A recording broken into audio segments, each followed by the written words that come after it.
Assalamualaikum warahmatullahi wabarakatuh. Rabbis rohli syudri wa yassirli amri wa abdatan min lisani yafqahu qawli. Bismillahirrahmanirrahim. Terima kasih sahabatku. Saya doakan semoga selalu dalam keadaan sehat, dilapangkan rezekinya dan dimudahkan segala urusannya. Pada kesempatan ini saya akan membahas sub-supan itu sebenarnya legal nggak sih menurut YouTube? Mari kita cerna peraturan pedoman komunitas YouTube, karena banyak sekali YouTuber kelas atas yang melarang. Maka mari kita baca peraturan itu sama-sama. YouTube tidak mengizinkan pengguna metode yang didapat meningkatkan jumlah penayangan dan lainnya secara buatan, baik melalui penggunaan sistem otomatis atau dengan menyediakan konten video kepada penonton yang semata-mata untuk mendorong penonton agar berinteraksi, juga tidak diizinkan. Ini adalah poin 1 sahabatku. Di poin 2, kami menganggap suatu interaksi bersifat sah ketika tujuan utama dari pengguna manusia adalah untuk berinteraksi dengan konten tanpa ada paksaan atau penipuan, atau ketika satu-satunya tujuan dari interaksi adalah memperoleh keuntungan finansial. Sekarang yang menjadi pertanyaanku adalah, kenapa YouTuber yang mempunyai lebih dari ratusan ribu subscriber tapi dengan jelas menyatakan kalau sub-supan itu dilarang? Mungkin ini juga menjadi pertanyaan sahabat-sahabat semua. Kenapa YouTuber sekelas itu menyimpulkan suatu peraturan dari YouTube tapi hanya sepotong dan tidak menyampaikannya dengan keseluruhannya? Mari kita bahas kawan-kawan. Ini menurut pandangan saya. Pertama, teman-teman semua itu kalau sub-supan rata-rata menonton videonya cuman sebentar, karena dalam peraturan komunitas YouTube video itu dibagi 2 kelompok. Pertama adalah kelompok video pendek dan kedua adalah kelompok video panjang.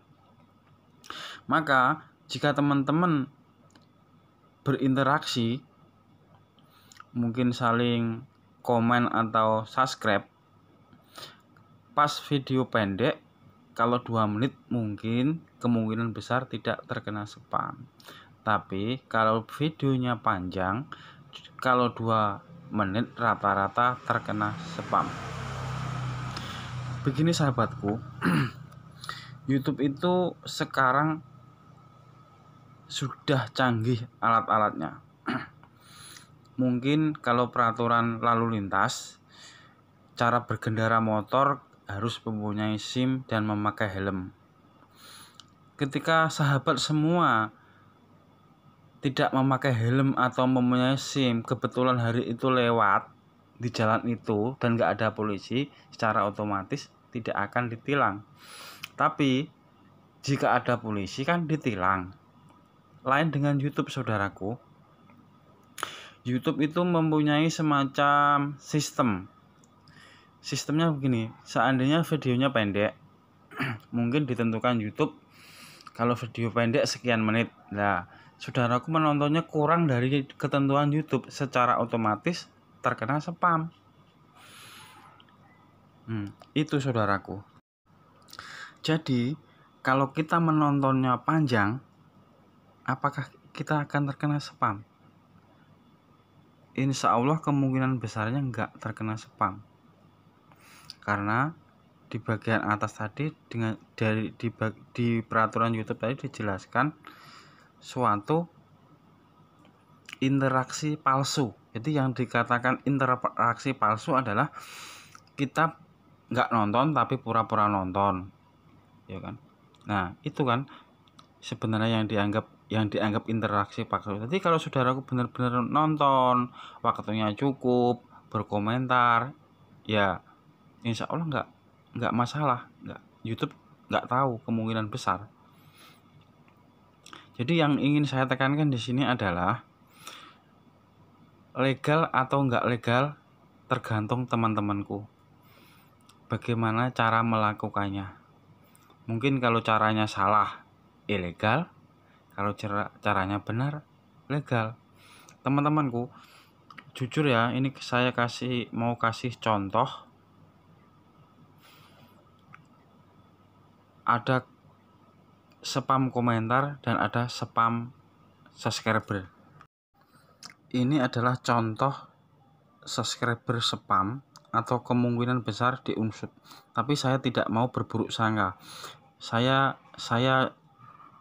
berbaik sangka. Jadi ini adalah subscriber yang tertangkap spam. Jadi sama YouTube nggak tersampaikan, sama dengan komentar spam kita melihat tapi nggak sampai kecuali kita melihat di dalam YouTube Studio ini teman-teman. Jadi kan sia-sia kerja keras kita, kadang sampai kita mengorbankan waktu demi saling sub, ternyata hasilnya kayak begini teman-teman.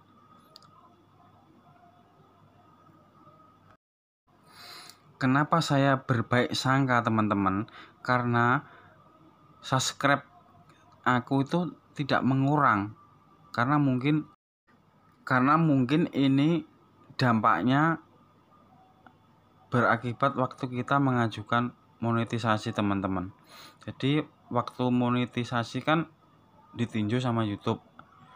Itu kan nggak mungkin YouTube itu ngambil video kita satu-satu, mungkin kan berdasarkan stempel satu terus ditinjau secara manual. Lah pas disinilah teman-teman kita akan mendapatkan masalah. Jadi lalu bagaimana cara mengatasinya? Karena ini sudah terlanjur unsub, ya dicek, kita batalkan sub-suban ini teman-teman. Jadi saran saya ini teman-teman, karena bagaimanapun teman-teman usahakan kalau menonton video itu ditonton dulu 2 menit baru komen, yang terakhir subscribe, jarak berapa detik baru berhenti. Kita subscribe langsung berhenti nggak boleh teman-teman, karena itu juga ntar terjadi spam. YouTube itu sudah sangat pintar, dan menurut saya adalah YouTube itu paling pintar. Apa yang kita nggak tahu YouTube pasti tahu teman-teman. Maka dari itulah teman-teman, marilah kita membangun channel dengan saling bantu-membantu, bekerja keras. Kalau mungkin ini bisa kita jadikan suatu opsi kerja ya, karena kan sekarang lagi corona jadi sulit mendapatkan pekerjaan. Semoga aja dengan saya bercerita dan sharing tentang ini, hati teman-teman tergugah, nggak asal-asalan kamu mau supan, yang amanah, yang jujur ditonton. Ya itulah teman-teman yang bisa saya sampaikan. Mohon maaf atas segala kekurangan. Kalau ini salah mungkin dari saya, semoga dimaafkan. Tapi inilah yang saya ketahui, semoga bisa menjadi referensi bagi teman-teman semua untuk menentukan langkah legal dan nggak legalnya sub-suban menurut teman-teman. Tapi kalau secara pribadi jujur saya mengatakan sub-suban legal. Assalamualaikum warahmatullahi wabarakatuh.